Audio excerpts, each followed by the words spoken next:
Welcome to the FMCG Guys, the podcast that dives into the innovation, strategy, and trends shaping consumer goods and retail in Europe and beyond.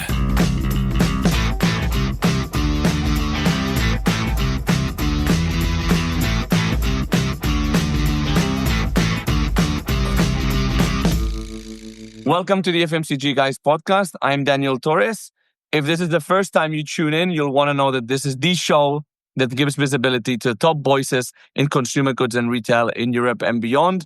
Happy to have reached now over 200 episodes. So if at any time you want to know more about what's happening in the industry, all the different companies practically, you can go into our website and search in the search box for a topic, a company name, a name and more, and you can probably find it there.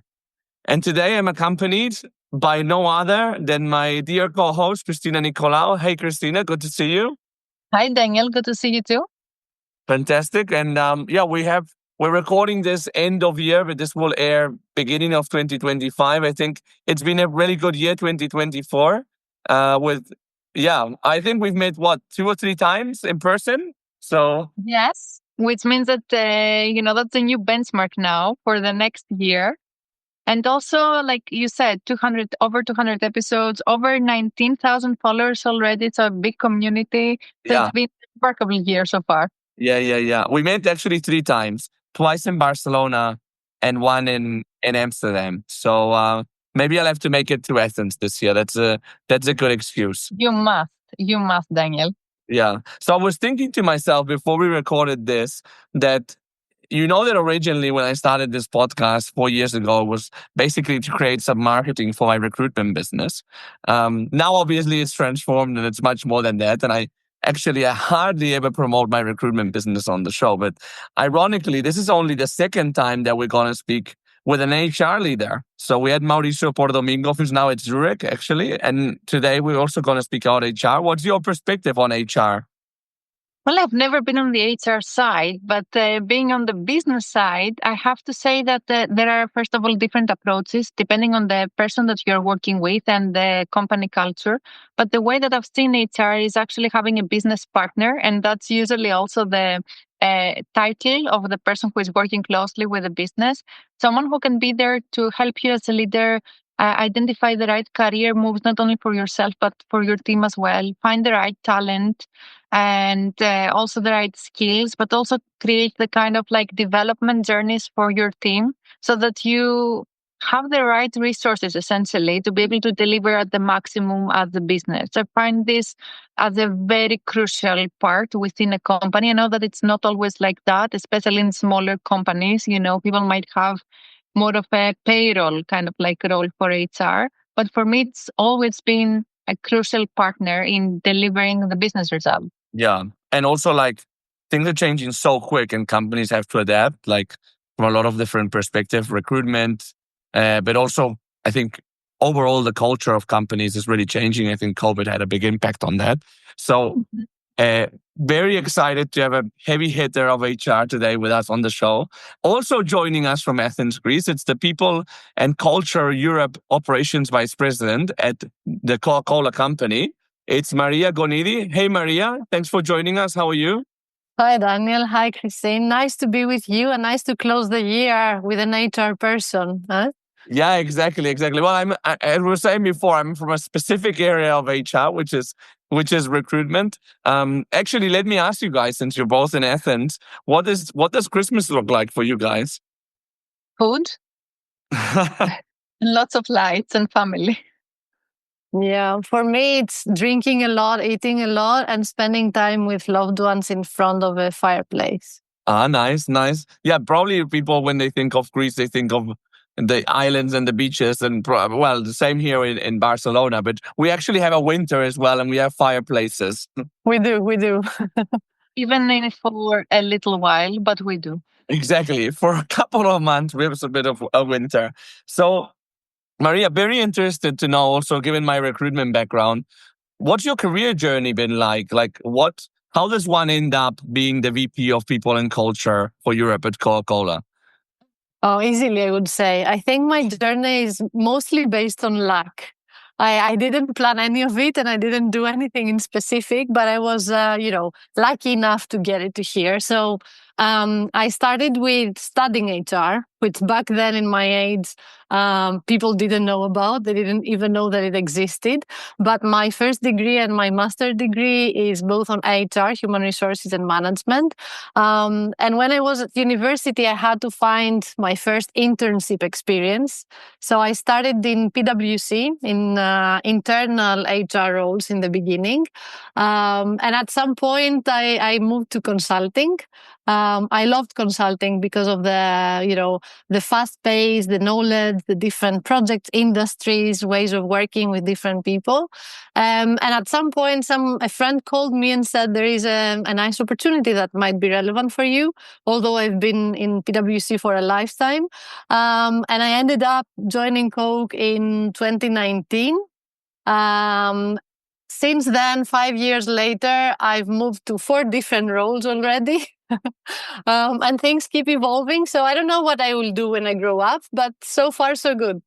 Yeah, and it's interesting because you were at PwC doing consulting, but specifically for HR organizations, right? No, I did HR consulting to different kinds of industries. So projects from change management, restructurings, training and leadership and development projects. So, different kinds of projects in HR, but in different industries and companies, Greek and multinationals. And as you said, back in the day, it was like quite unusual for someone to actually study HR. I'm really wondering, what was the inspiration? What prompted you to say, this is the path I want to take? I think luck played a role again. So, small story. My dad used to be an army helicopter pilot. Wow. So when I was young, I was saying to myself, I want to fly. I want to be an air hostess. That was the closest to a female profession that is relevant with flying back then. And I also wanted to be a teacher. And I also wanted to be a psychologist. So I don't know how I ended up combining those 3 into a role that actually has all 3 elements. I'm flying a lot in different parts of Europe because of my Europe-wide role.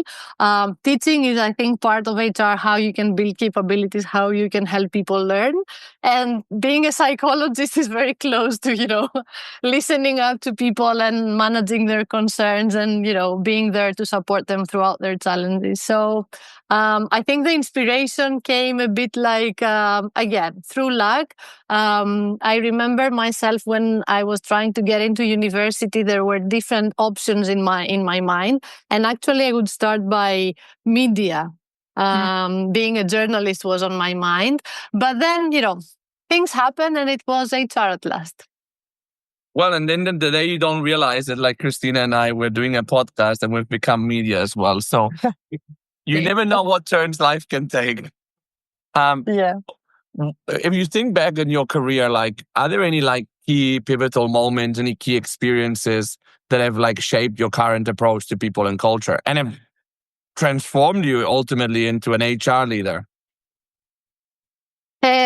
I think that it's all the small moments. I'm not sure if it's big pivotal moments, but it's more the small moments throughout your daily routines that make you reflect and start shaping who you are as a professional. I think that 2-3 big things that happened. The first one was about being a consultant first. So I think that in consulting, you kind of develop this mindset of solving problems, really listening to a client, really understanding how you can add value, being very structured in your tools, methodologies, deliverables. So I think that my life in consulting in PwC really shaped who I am as an HR professional. And the second thing is that at some point in my career, I decided to go through a coaching certification. And when I started this journey, it never ended actually, because it was coaching, then it was NLP, then it was, psychotherapy, then it was other tools and, more things on that aspect. So I think that also understanding how people function in general, understanding how you can unlock potential, really added another layer of who I am as an HR person. So I think these two big pieces of change in my mindset and experiences that I went through really transformed me a bit. And I think that the third thing is when I became a mother, because I think this role also plays a role of who you are as a person and as a professional. So working on my resilience and my patience and my multitasking also makes me who I am today. And out of curiosity, how did you find moving from consulting into corporate? Because consulting is more like projects work, and especially like a big difference in corporate is that you kind of own team management responsibility and so on, which is different to the structuring in consulting. Yeah, I think that I went through a very big transition back then in 2019. I had done HR internal roles before, so I kind of knew what I was expecting, but still moving from a consulting company to an FMCG company with the pace and the size, of the Coca-Cola Company was kind of surprising for me. What I remember is that I missed a bit the structure and the concrete processes. So that was a big change. I enjoyed being every day with the people and seeing the impact of my work. Because in consulting, you do a lot, but you just, leave your deliverable with the client and then you leave. So you don't really know if they did what you suggested, how the impact was, what kind of change it brought to the organization. So I like the fact that I could see my work and the impact that it had on the people. And I also remember that, when we had bad days, we always said it's a project, it will pass. But now when you are in an internal role, you're stuck with the people, the company, the culture, everything you do. So it's a bit of an inside joke that we cannot really change. This project will last forever. Yes, it will for sure. And I'm wondering, we're having a short chat with Daniel at the beginning about how people perceive HR and what people think HR is. So for our listeners, Maria, what do you do? What is the role that you currently have? That's a really good question. I'm not sure I can really answer to that because, I'm trying to figure that out myself as well. Every day is a different day. I could feel that I work for different companies, different roles, different, regions. I think that my work, no matter the company and no matter the size and no matter the exact role, always had 4 key pillars for me. The first pillar is around talent. So you get to work with people, and as an HR professional, you try to help them grow and develop themselves. It can be with more structure, less structure, with specific tools or no tools. But a general part of what we do is that we help people grow and develop and be part of the journey of any company. The second thing is I believe that we're trying to support the business in achieving strategic goals and achieving performance because, we're here to make money. All of the companies are here to make money. And it's important that you connect your work as HR with what the business is trying to achieve. If not, you are less relevant and then you become less strategic. So it's not payroll. It's how you solve the real challenges and the strategic opportunities that you see that you can help unlock the business potential. A third pillar is around the capability. So, especially nowadays that things are changing so fast and, the world around us is moving and we don't really know where to. I think that HR is responsible to build this muscle of any, soft skills, capabilities, knowledge that organizations need to have. And the last but not least, as they say, culture eats strategy for breakfast. I think that one of the key roles of an HR team is to really shape and sustain and protect and evolve the culture, the behaviors, the mindset, the ways of working, the feeling that people have working for an organization. So in summary, these 4 words for me are the basis of any work I do in any project, any organization, any role: talent, capabilities, performance, and culture. And right now, your scope would be within a specific function across Europe? Yes, I now take care of all the people who manage the day-to-day operations in all the countries of our European region, which means that I need to spend my time across all those different countries, but also spending time to understand what are the different challenges on the ground, how I can help people develop and move around in the different roles, create their local networks and their local teams, unlock potential as leadership and network teams on the ground, and make sure that in every single office that we have the best culture that we can. And it's also connected with this red thread across, the region. Well, Maria, you with this European role, I think you definitely, your dream came true of traveling and living on a plane, probably, no? I kind of know they're hostesses of the main airlines in Europe by now. They're kind of your colleagues now. Yeah. I feel part of their team, so I can give you, the instructions of how to put on the jacket, and How often are you traveling? I was counting my 2024 trips, and they are 21 so far. Wow, pretty good, pretty good. And when you look at like your organization, and you mentioned that talent, and obviously you want to treat your people well, but especially like your best leaders, that's the people that are like key, because they kind of are the ones that are the ones that like bring the culture down to the organization, right? What skills do you think leaders need today to succeed in this increasingly complex and digital world, especially after COVID? And thinking about it, you joined shortly before COVID as well. So yeah. Look, I don't think that there is one specific list that everyone needs to follow by heart, because it depends on the organization, the industry, the country, But if we are to find some common patterns, I think that, especially as you said, after COVID and with everything happening, I think that leaders need to develop more their soft skills rather than their hard skills. So things like agility and adaptability. How can you rapidly adapt to, all the changing things that happen out there? Things like emotional intelligence. We still work with people. We still need to manage ourselves, and we need to take care of others' emotions and build relationships and networks. So EI, is a thing of the past, of the present, and I guess of the future. And also the change management approach, because things are changing so rapidly that people need to be able to understand what is the impact of change, create followership, make sure that they create a shared vision, and they can help others, get on board. So things like that, I believe that we need to keep developing and building. And of course, it is part of the times that we need to be a bit more digitally savvy, I guess, as future leaders. Yeah, and you mentioned change management. Indeed, things have been changing, especially after COVID, quite fast.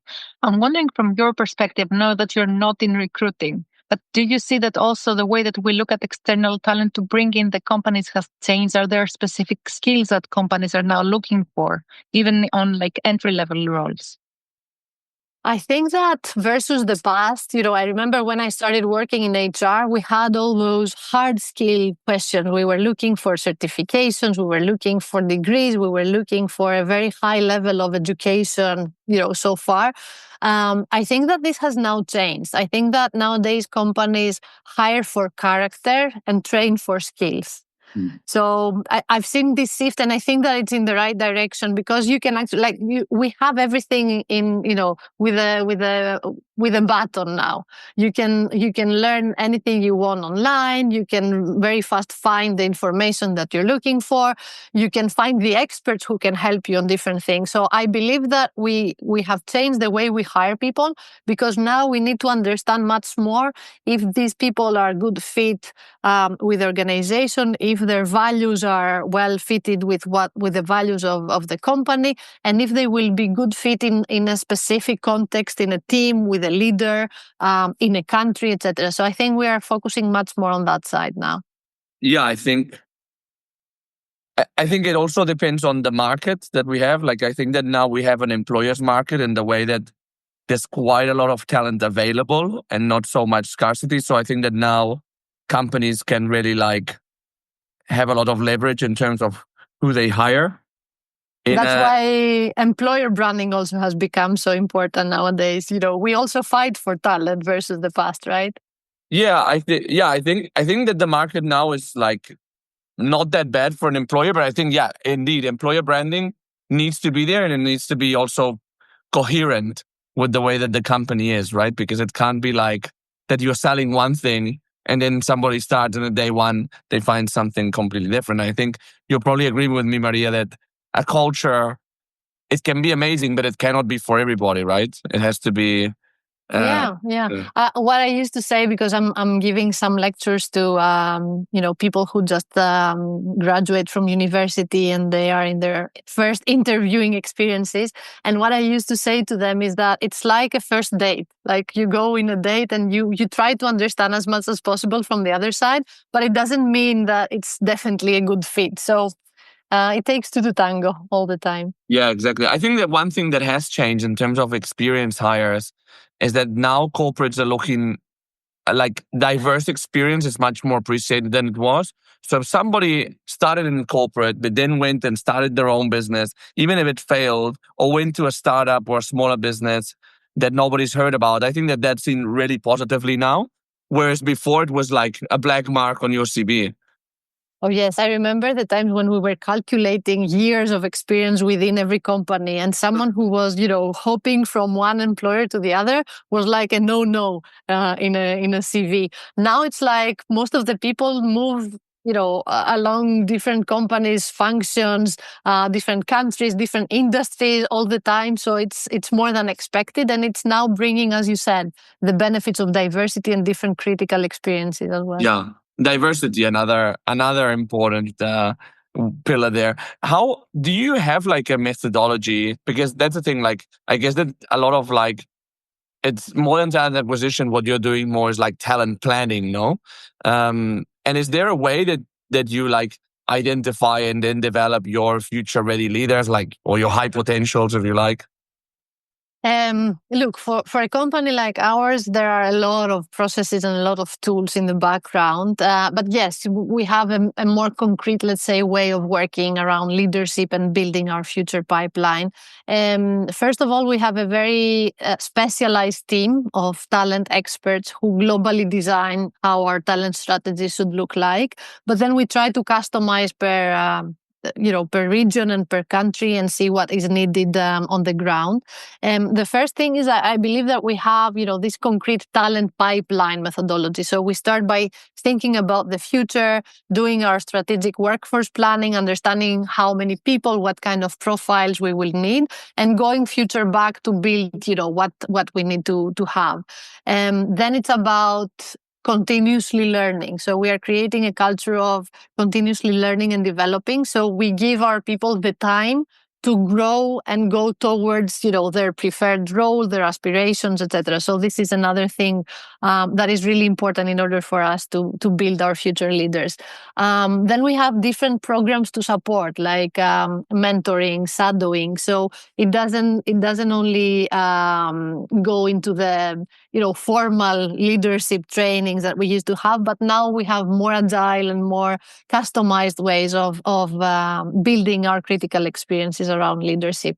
And then we do a lot of calibrations and a lot of alignment across Europe, across our functions, across our countries, to make sure that we have some basic standards, some common alignment and understanding of what performance looks like, what potential looks like. So, there is a lot of work in the background, a lot of time and effort invested.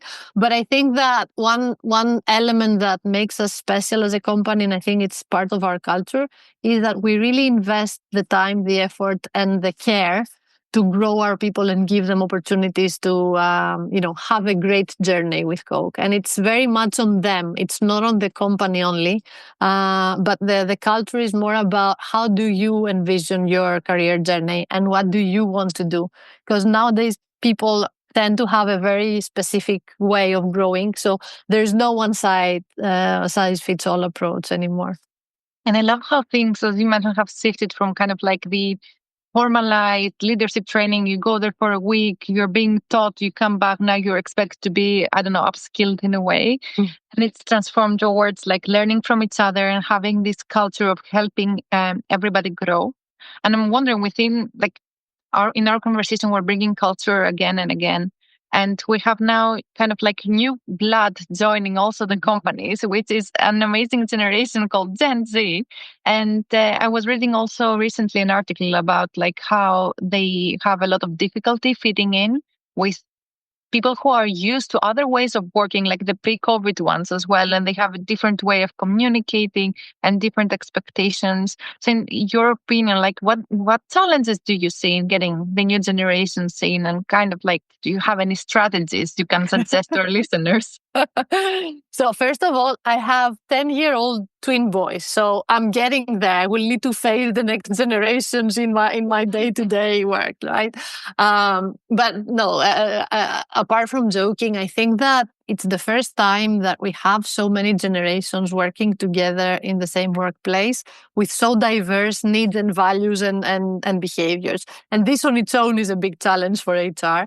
But I think that a couple of elements that I have observed recently about the next generations is, first of all, they have a different style of communicating. And I have this fight with my husband all the time. Gen Zs prefer digital communication over picking up the phone or, having a face-to-face interaction. And this is different because, it can create a lot of challenges if you are used to more traditional communication ways, if you want a meeting to discuss things and people are like, no, I send you a message and we are fine with that. So that's one big difference. The other thing that I've seen is that they are much more used to technology, right? So they can very quickly experiment, they can very quickly understand, and this sometimes creates tension because, especially in organizations, that there is a lot of change around tools, and methodologies and systems. This can lead to frustration, especially to the older generations. And the other one is that Gen Zs tend to have a more clear desire, let's say, for work-life balance. It doesn't mean that older people don't like work-life balance, but I think that, we were more used to working late hours, be there, do everything within the four walls of an office. New people now, they have a very high value on work-life balance and they appreciate the flexible working conditions as well. They really, love the flexibility of, I'll go to the gym in the morning and I will come in later, or I will leave earlier because I want to travel somewhere and I will work from a different place. So this flexibility also makes it a bit challenging. And one last thing is that they are less patient with their development. I think that, they see their career advancement as something that they will need to do very fast, and sometimes they don't have the patience to wait for things to happen. They're asking, what do I need to do to get promoted? What are the critical experiences I need to get? But sometimes we need a bit more time, and people need to mature in a different way. It's not only, checking a box. It's also the experiences that you get and the maturity that you get in the journey. So these are the kind of challenges or differences I have observed so far. I think on your last point with being less patient, this is also like a generation that is used to getting content in like such a fast pace. Like we used to have, to put a pencil in the tape and turn it and just wait for stuff to load or wait for one episode per week for our favorites. So this generation is used to having everything at the time they want. If they want to buy something, they don't have to go down to a store. Like they're very used to just shopping through their mobile phone. So I guess it kind of like reflects this lifestyle on what they are expecting from the company to be providing to them, like career development now, fast, I need it, let's move. Yeah. I didn't have Google in my time when I was young. So, start from the basics. My boys now, when you tell them something and they don't know about it, they just Google it and it's done. Like we had to go and find an encyclopedia and look for things back then. Yeah. But the pace is totally different. Yeah. Do you remember, Christina, all the hate that we were getting as millennials 10 years ago? They didn't know what was coming. You mean Gen Alpha, because this is making way worse things for Gen Z who are now feeling old, and I'm enjoying it. Yeah, exactly. But no, it's an interesting one of this thing of the whole generations, because there's also a lot of different factors. Because the people that are entering the workforce now, at least if we speak about a European context, especially a South European context, they're coming from like 10 years of economic prosperity. Whereas Christina and you and me, when we went into the workforce, what was it, 2012, 2013, something like that, we're like just going out of like a terrible crisis in both Greece and Spain, right? So I think that we didn't take our jobs for granted at all. Yeah.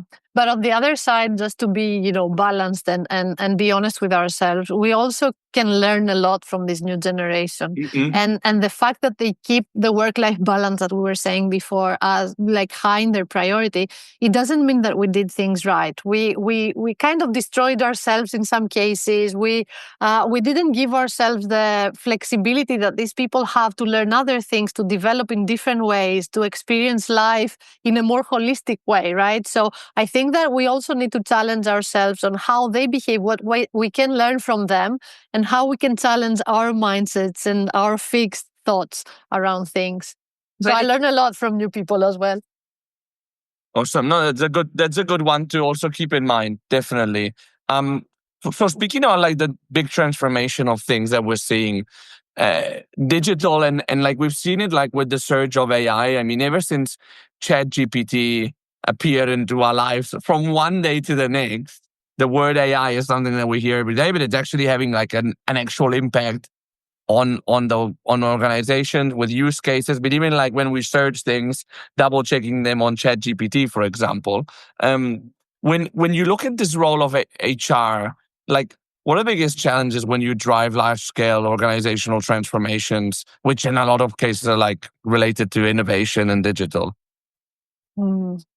I think the first thing that comes to mind is cultural resistance to change. Like anything that is new is bad for a lot of people. So it takes time, it takes courage, it takes experimentation for people to open up and start using things like, digital tools, AI. I remember myself when ChatGPT was firstly launched, I was like, it sounds interesting, but like, why should I bother? And, I found it very complicated to go in and start, train myself on how to do it. And now I use it more than 5-10 times a day, right? So for everything I do, from personal stuff, school homework to job descriptions and, different things. So I think that the first thing we need to overcome, and as an HR team, we need to manage people and manage the culture, is to be a bit more open and resist less when changes happen.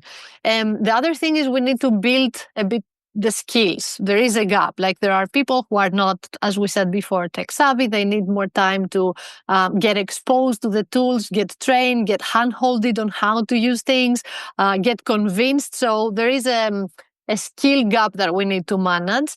And then it's also, to see what exactly is the benefit, like share the story and share the vision and share the benefit, so that people can see what is coming and get a bit convinced about why they should get on board. Because sometimes we just go to the how, but we forget to connect it with the why. So I think that it takes a bit of time to realize what are the benefits, what are the positive things that all the changes bring, and how people can shift their time, their effort, their mind focus on more strategic, more relevant, more value-adding things. So there is some storytelling that needs to happen over there. For sure there is. And speaking about change, like Maria, apart from you being HR, you're also like a senior leader in the company. And I'm wondering, personally, how do you ensure you have the stakeholder alignment and you create that following that you mentioned when you're trying to implement new changes in the organization?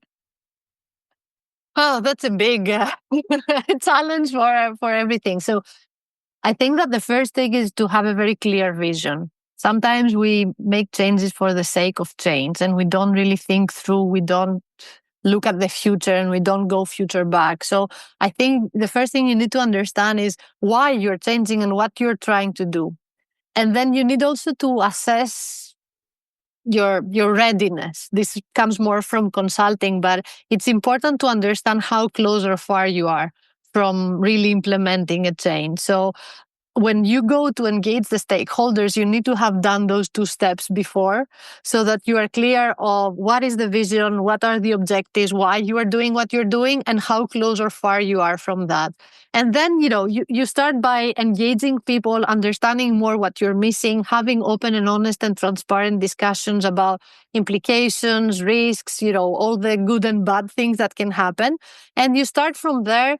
But one more important learning that I have acquired throughout my years in consulting and in implementing change is that you need to be honest. People can read through their lines, and people need transparency, and people need clear communication. So I think that this is one of the best, let's say, key success factors in any change implementation across. Yeah, no, for sure. Actually, out of curiosity, how do you balance like playing your cards with being honest? This takes time, and it requires something that doesn't happen on the exact moment of the change. It takes you back in building the right relationship and building trust. Trust is one of my favorite words because I think that all the personal and professional things that you can achieve need to be based on trust. And at some point in my career, I came across this trust equation. And it talks about credibility, reliability, intimacy, and how you need to be away from self-interest in order to build trust. So I kept that in my mind, and I keep going back, assessing in every relationship I'm trying to reflect on if those elements are there or what it's missing and how I can build it. So when you have built the trust, whatever you say to people, they can follow you, and they know that you will say the things you can say, and you will say the things you cannot say in the right timing. Yeah. And I feel like if you know that the other person trusts you, you also feel like you also communicate better, no? Because I guess it's that intimacy that you referred to, no? That you create that connection. Yeah, what I used to say is that if you really don't believe someone, even if they come and say the best thing to you, you will start thinking about, what's the trap here? What are they hiding? And if there is the trust, even if you tell someone jump out of the window, they will say, okay, I'll do it. You will tell me later why. But, the first, reaction will be, okay, I'll do it for you because I trust you. So it is huge value there in the trust relationship based, work. It's a most valuable currency we have, I would say. Yeah, indeed. For sure.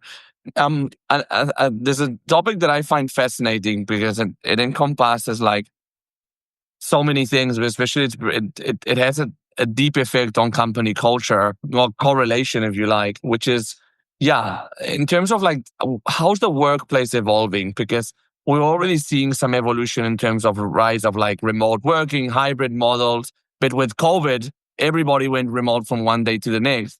And now we're seeing like companies going fully back to the office, famously Amazon. Then companies staying remote, some hybrid. Yeah, how are you guys managing that? And how do you see the future of work? Because, a lot of the culture and trust is built on that face-to-face interaction. And if you lose that, a lot of companies' cultures don't seem to be functional. Mm-hmm. You talk about our biggest challenge in 23, 24, I think, as a company, because back in the COVID days, we tried to keep people safe at home, and we had to, build this new habit of not going to the office. And people were reacting because we are a very, intimate and relationship-based company. So they were like, no, I miss my team. I want to chat with my friends and colleagues. So we managed to keep them away for a couple of years, and then we had to bring them back. And that was a huge challenge afterwards because, again, people build habits, and habits are difficult to change. So it takes time. What we have implemented as a company globally is a very flexible work model. So we have this hybrid way of working. We expect that people come to the office for a couple of days a week to interact, to build things together, to work as a team. But they also have the freedom and the flexibility to work from home or other places whenever they feel that it's okay. So I think that the next generations especially really appreciate this way of working. And I think it adds on the productivity, it adds on the empowerment of people, it adds on the feeling that the company trusts exhausts you, as we said before. And I think it's here to stay. I don't ever imagine that we will go back to a 9 to 5, Monday to Friday way of working again. So this is one of the things that will stay with us. I think that technology will also stay with us. More and more we will see things getting automated, AI supported. We will have all the tools in our, screens and in mobile phones to be able to do things from wherever. So technology and collaboration tools and AI and automation will be here to support us. I think we will change a bit the way that our working spaces look like. We have already started changing a bit the look and feel in our offices to create more spaces for social interaction, to create the spaces for focus, for relaxation, for games. So I think that with the new generations coming in and being a bit more focused on well-being and having fun, this will also bring some change on how our workplace looks like.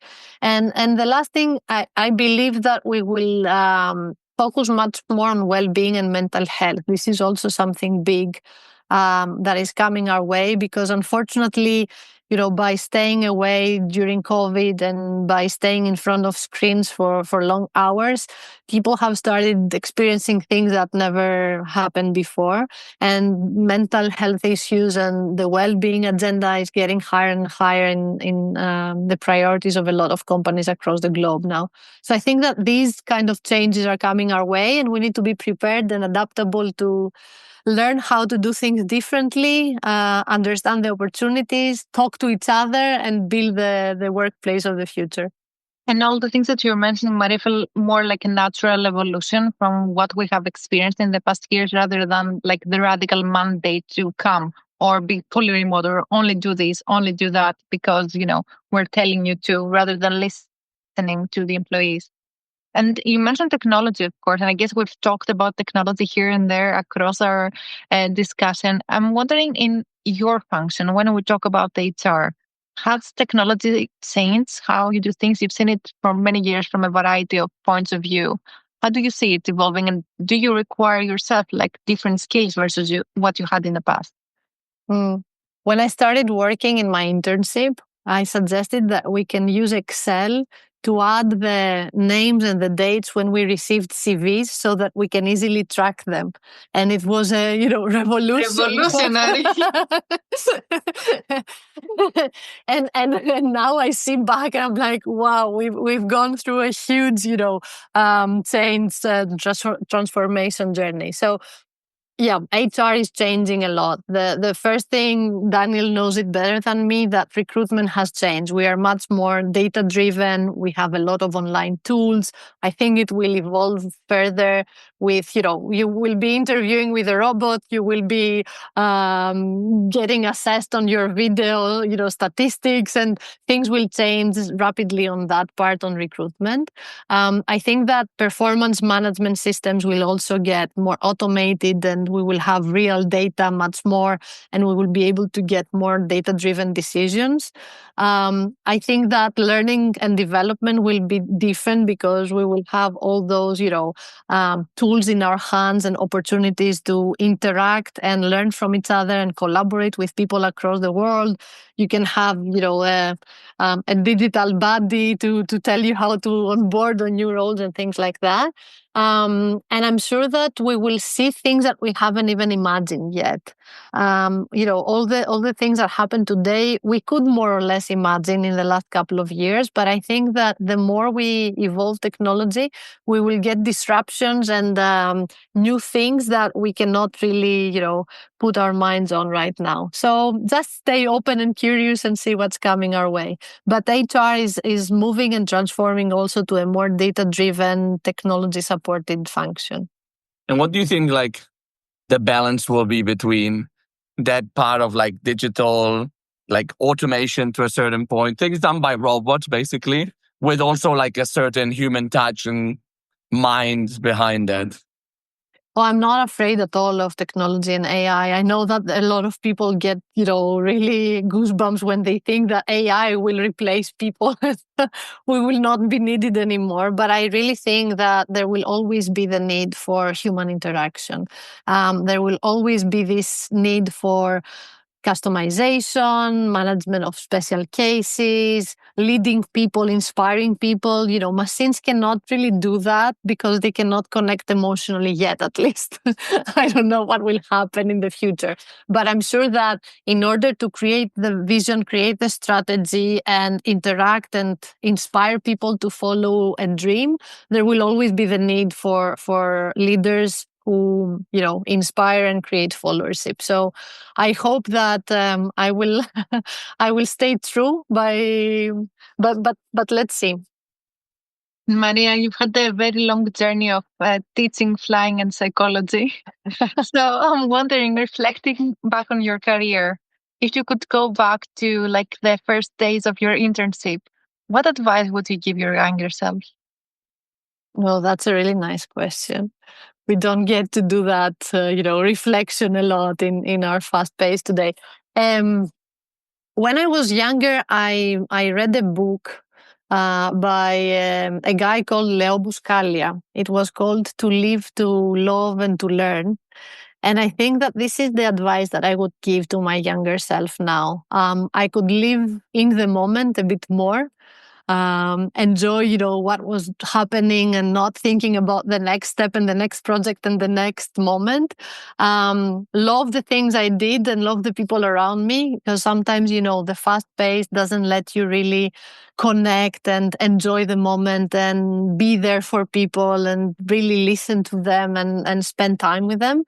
And I would love to learn more. I always believe that I was a curious person, and I'm still very curious. But I think that the more you can ask, get out of your comfort zone, get new experiences, explore things that you would never expect to explore, you can become a better version of yourself. So to live, to love, to learn. This is what I would say to myself.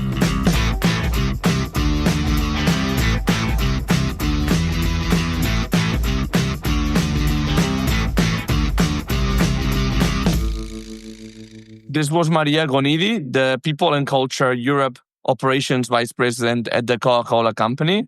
Christina, what a great conversation. I have to say, I really enjoyed it. We should have more people from HR. Maybe they won't be as good as Maria, but we should have more. We should have more. I guess you say so because you're kind of part of HR in a way, but we'll bypass that. No, but I love the people topic. I just think it's super fundamental in organizations. It's I don't know, it's one of these topics that I'm very passionate about. Listen, I think that we don't consider it to be a hot topic because it doesn't have buzzwords like, the AI stuff and the digital transformation stuff. But everybody, trust me, everybody's having conversations about their people and the talent or lack thereof or looking for. But it's definitely a topic that every company is interested about because every company, in order to exist, has people. Correct. So what are your key takeaways from this conversation? Well, I loved how Maria talked about the way that her experiences have shaped her and how consulting has also played a big role in that. But also, she has had the certification when it comes to coaching, which also gives you a completely different approach when you're having the conversations and trying to support people. But also how motherhood has played a big role on who she is as a leader. And I remember recently someone telling me that, for example, I think it was in Sweden, that women who become mothers are very sought after leaders because of the skills they're developing. And I think that it only makes sense. That's interesting, especially since having females at the top of organizations, one of the culprits, if you like, of that advancement not happening more is motherhood, precisely. Exactly. So I think it's good that we underline the many virtues of that. So that really good call out. Yes. And I hope that, our listeners coming out of this episode will also have a little bit of a better understanding of kind of what HR is. I think the way that Maria put the pillars of talent, then supporting the strategic goals, building the capabilities, but also shaping culture or also preserving culture in a company. These are the essential things that you should be looking for the HR function in your company, and not just to have somebody who can do like the payroll and have the tough conversations and hold some interviews. That's like the description of like a strategic HR department. And I think that companies in general that work well are the ones where HR has a strategic role and not like what you said, a tactical role. Those are the companies that normally are like best practice in that.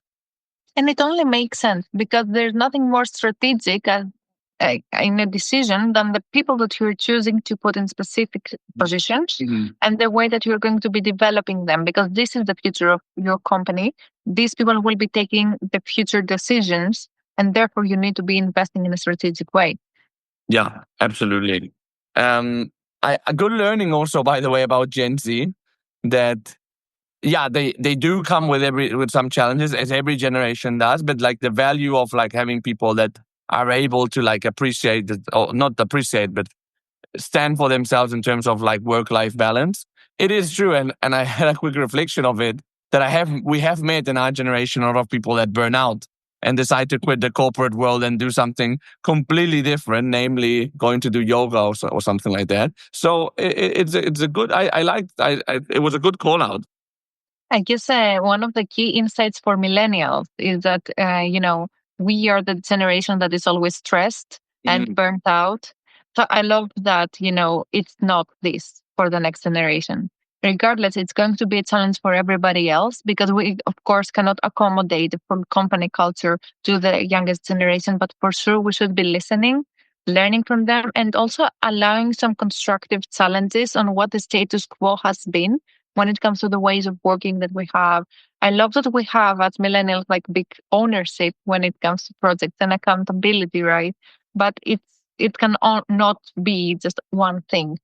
Yeah, no, and sometimes ownership means like a toxic attachment to something as well, right? So, and I've seen it happen a lot, right, with people that have like such an attachment with work that it's happened to me up to an extent that the moment that work is not up to your expectation or fails you in some way, you feel like you've lost a part of yourself. Very much like any other relationship in our lives, Daniel. Exactly. Now, maybe that's another podcast to have. I liked when she talked also about like alignment, that she broke it down into having a clear, like an internal alignment, and talking about having a clear vision for change versus something that's just like a tactical change, basically. So having a clear vision, and then how close or far you are from the objective. That second part I thought was very interesting, to not only like sell the dream, but actually say, okay, we need to take these steps and we're this far. And it's a very different approach versus what we hear mostly from corporates. And this shows also Maria's kind of consulting background, right? I think that it feels like a framework that we need to kind of like post on our LinkedIn page in a way with a nice graph. So first thing that you need to do is clarify what your vision is, why you do what you do, what is it that you want to achieve. And second question you need to ask yourself is, how far away are we from this? And then you need to go to your stakeholders and have honesty and transparency. And I loved how this part of the conversation transformed into the meaning and value of trust in the relationship that we have. Ultimately, anything that we're trying to achieve in our working environment will not be achieved unless we have trust with every stakeholder, teams that we manage, or people that are above us. Absolutely. No, I love the trust equation, talking about credibility, liability, intimacy, away from self-interest, like so much in that. Finally, I think it's also the balance that is not only in HR, but in general in business, between the human side and the robot side. No, like the balance between that, I think will always have, but it will be interesting how it evolves, no? It will be very interesting.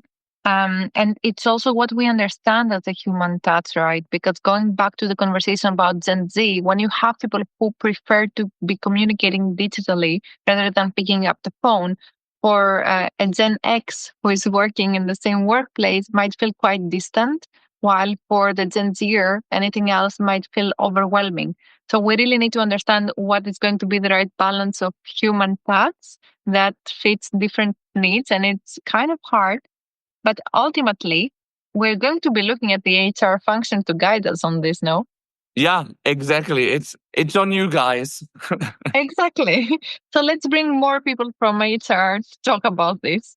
Absolutely. Actually, if there's somebody in the HR community that's interested in having a say, you can get in touch with Christina or myself, or you can get in touch via the website, and we'll be happy to talk. Great. Well, thanks everyone for tuning in. Have a great rest of the day, and we'll see you in the next episode of the FMCG Guys.